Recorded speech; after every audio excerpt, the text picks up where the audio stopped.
A full 2,000 years before Christopher Columbus ever set foot in the Americas, another civilization had already mastered the open ocean and reached its shores. History perfectly remembers the man who announced America to Europe in 1492. It almost entirely forgot the people who were there first. We're taught Columbus's discovery as a fundamental historical fact, but long before the flag of Castile was raised over the Caribbean, another civilization had already conquered something Europe wouldn't rediscover for nearly 2 millennia. Now, we're not just talking about hugging coastlines or getting blown off course by accident.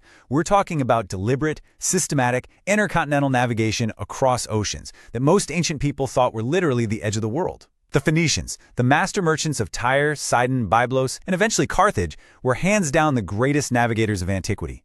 They linked Britain to the Levant, Iberia to India, and quite possibly the Old World to the New. This isn't based on just one weird artifact or a single sensational claim. It is built from a massive mosaic of ancient texts, physical archaeology, and unexplained architecture. Which brings us to a really uncomfortable question. What if Columbus didn't discover a new route, but just rediscovered an old one? To truly grasp what they were capable of, we have to look at a fascinating piece of evidence from history's own father of history, Herodotus. Back in the 5th century BCE, he recorded that Pharaoh Necho II hired a crew of Phoenician sailors to sail all the way around Africa. They launched through the Red Sea, sailed south, and completely vanished. Almost 3 years later, they came back through the Pillars of Hercules. They had sailed entirely around the African continent. But Herodotus immediately expressed skepticism, not because the trip itself seemed impossible, but because of one very specific, peculiar detail the sailors reported. During a part of their voyage, the sun appeared on their right. Now, modern science effortlessly explains exactly what Herodotus couldn't.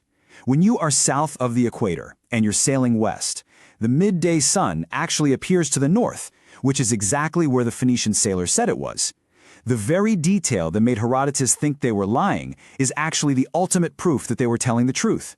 Think about it. No ancient sailor could have just guessed or invented that astronomical quirk. You only know that if you've actually crossed into the southern hemisphere. And if these sailors could round the entire continent of Africa 6 centuries before Christ, what exactly was stopping them from crossing the Atlantic? Well, the short answer is absolutely nothing. Today we tend to picture ancient sailors clinging nervously to the shorelines, terrified of the deep water. But the Phoenicians? They didn't see the ocean as an impassable wall. For them, it was infrastructure. Every generation mapped out new routes, and every colony served as a stepping stone. By the time Greece was just starting to emerge as a maritime civilization, Phoenician ships had already spent centuries mastering the Atlantic currents. The exact same winds that pushed Columbus west in 1492 had been blowing for thousands of years. Nature didn't invent a new ocean for Columbus. He simply sailed the one the Phoenicians already knew. There are 2 names that pop up repeatedly in classical literature when we talk about this oceanic mastery: Hanno and Himilco. You probably won't find them in most school textbooks, but they absolutely should be there. The Periplus of Hanno describes this massive, state-sponsored Carthaginian expedition, thousands of settlers establishing new ports far down the West African coast. The Atlantic was rapidly becoming part of the Phoenician world, but while Hanno was exploring south, Himilco sailed north. Roman writers note that after his voyage, Phoenician captains started deliberately spreading wild rumors about terrifying sea monsters, endless traps of seaweed, and impenetrable fog. Why do that? Because those Atlantic routes were the backbone of the greatest commercial monopoly on Earth. The fewer rivals who dared to enter them, the richer Phoenicia got. The Atlantic wasn't feared. It was fiercely protected with a highly effective disinformation campaign. And this absolute mastery of the oceans ties into an even grander global mystery, one that is quietly preserved in the Hebrew Bible. According to 1 Kings and 2 Chronicles, King Solomon's fleet, which was built and commanded with the help of Hiram of Tyre, would depart on voyages lasting exactly 3 years. Not 3 months, not a single sailing season, 3 full years. And when these fleets returned, they brought extraordinary cargo: gold, silver, ivory, apes, and peacocks. The haul was so massive that scripture actually remarks silver became as common as stones in Jerusalem. But you have to ask yourself, why did merchant trips require voyages lasting 3 years, entrusted to the greatest navigators on Earth? Because these expeditions were entirely global in scale. We often compare Phoenicia to massive, land-hungry empires, but that completely misses the point. Phoenicia was never trying to be Rome. It was building something Rome never actually managed to master: a decentralized, highly resilient global network. It's actually a lot like modern supply chains today. Their merchants linked Britain to Arabia, their alphabet crossed language barriers, and their ships connected civilizations that had literally never met. They were the first to truly realize that controlling information, navigation, and commerce was far more powerful than just controlling territory. So if a civilization like that stumbled upon massive new lands across the Atlantic, they wouldn't shout it from the rooftops. They would keep the route an absolute secret. If they really did cross the Atlantic, what kind of physical evidence would survive? Back in 1996, Dr. Mark McMenamin, a geology professor at Mount Holyoke College, published a truly extraordinary analysis of Carthaginian gold staters that were minted between 350 and 320 BCE. Using digital enhancement, he showed that the seemingly abstract engravings on the reverse side of these coins weren't just decorative patterns, they were maps. You can clearly see the Mediterranean, Europe, North Africa, and then, astonishingly, a large landmass lying far across the Atlantic that bears a striking resemblance to the Americas. Coins were the ultimate state-issued symbol of identity. The greatest maritime civilization of antiquity literally minted part of the world map into its own currency. This physical evidence lines up perfectly with classical texts. In the 1st century BCE, the ancient historian Diodorus Siculus described a vast island located far beyond the Pillars of Hercules. He wrote about a fertile land crisscrossed by navigable rivers, covered in dense forests, and blessed with a mild climate. Most importantly, though, he specifically states that this land was discovered by Phoenician sailors from Carthage who had been driven westward. He explicitly records that the Carthaginians kept knowledge of this land a strict secret, fearing that uncontrolled migration might threaten their commercial dominance. For Phoenicia, geographical knowledge was wealth. The greatest discovery in human history would have been completely classified. Sometimes, history preserves a civilization's presence through its architecture. Way back in 1892, Thomas Crawford Johnston published a really unusual comparative study. He noticed striking, undeniable similarities in massive cyclopean stone construction across widely separated regions: Lebanon, Jerusalem, Easter Island, Peru, Central America, and Polynesia. These structures all share identical characteristics: enormous, precisely cut stone blocks, zero mortar used, unbelievable fitting tolerances, and built-in seismic resistance. Johnston argued that these reflected the unmistakable work of the master builders of Lebanon, trained under Hiram of Tyre. Stone doesn't carry a passport, obviously, but sometimes it does carry a signature. We also find the echoes of this ancient contact hidden inside language itself. In his monumental work from 1699, Father Emile Ede highlighted incredible Phoenician and Semitic survivals buried directly within the sacred vocabulary of the Taíno peoples of the Caribbean. One of the most frequently discussed examples is the word tenon. In Phoenician, that means a great serpent or sea monster, and the Taíno word for the exact same thing, tanina. For Ede, the question was never whether one isolated lucky coincidence existed. It was why so many independent clues, coming from entirely different disciplines, all seem to point straight back to the exact same civilization. The scale of this mystery even extends right into indigenous traditions that have preserved memories of seafaring visitors. In Maya traditions, there's a highly enigmatic figure known as Votan. According to the accounts, Votan arrived from across the Eastern Sea. He wore long robes, possessed advanced knowledge, and spoke of journeys to a great tower built by humanity in an attempt to reach heaven.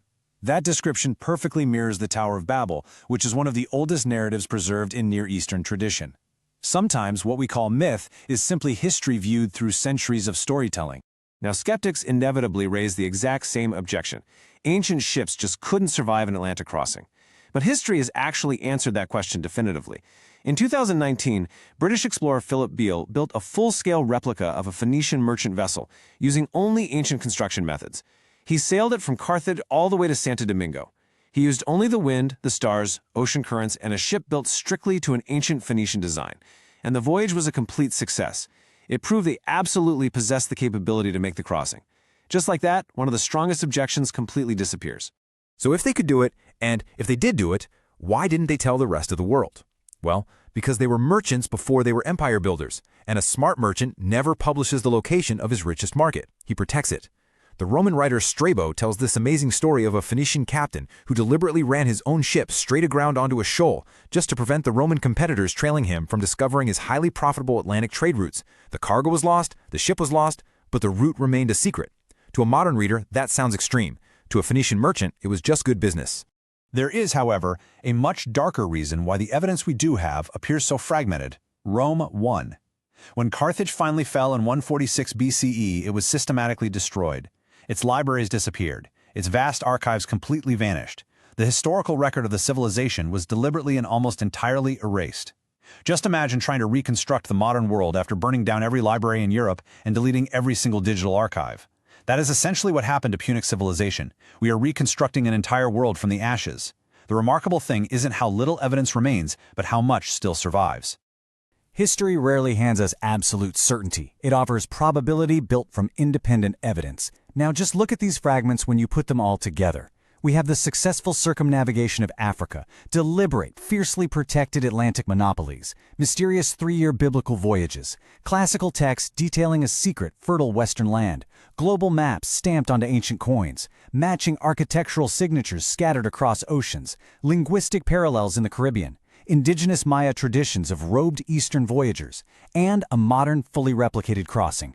Viewed separately, sure, they might be debated, but viewed together, they form a massive puzzle whose outline is simply impossible to ignore. For centuries, the standard narrative portrayed the oceans as these massive, terrifying barriers, and ancient sailors as timid coastal huggers. But marine archaeology and oceanography continuously prove that the ancient world was larger, infinitely more connected, and vastly more adventurous than 19th century historians ever imagined. The greatest mistake was assuming that just because later civilizations forgot how to sail certain routes, no earlier civilization had ever known them. Columbus did not discover a new world. He merely rediscovered routes that had been mapped, protected, and eventually forgotten. For generations, historians have constantly asked, did the Phoenicians discover America? Think about history's pattern here. Troy was dismissed as a myth until it was excavated.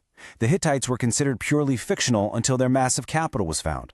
Every single generation believes it has reached the absolute limits of ancient achievement, and every single generation is eventually proven wrong.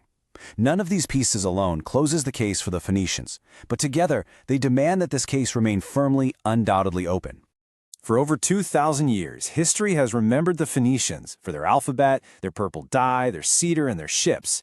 Maybe it's finally time we start remembering just how far those ships actually sailed. The archives may have burned, the great cities may have fallen, and the grand routes may have been temporarily lost to the depths of time. But as the descendants of this incredible maritime civilization still boldly claim, we are Lebanon, and the sea has always remembered our name. The evidence has always been there, hidden right in the currents. The real question is, how much of the ancient world have we completely underestimated? And are we finally ready to look?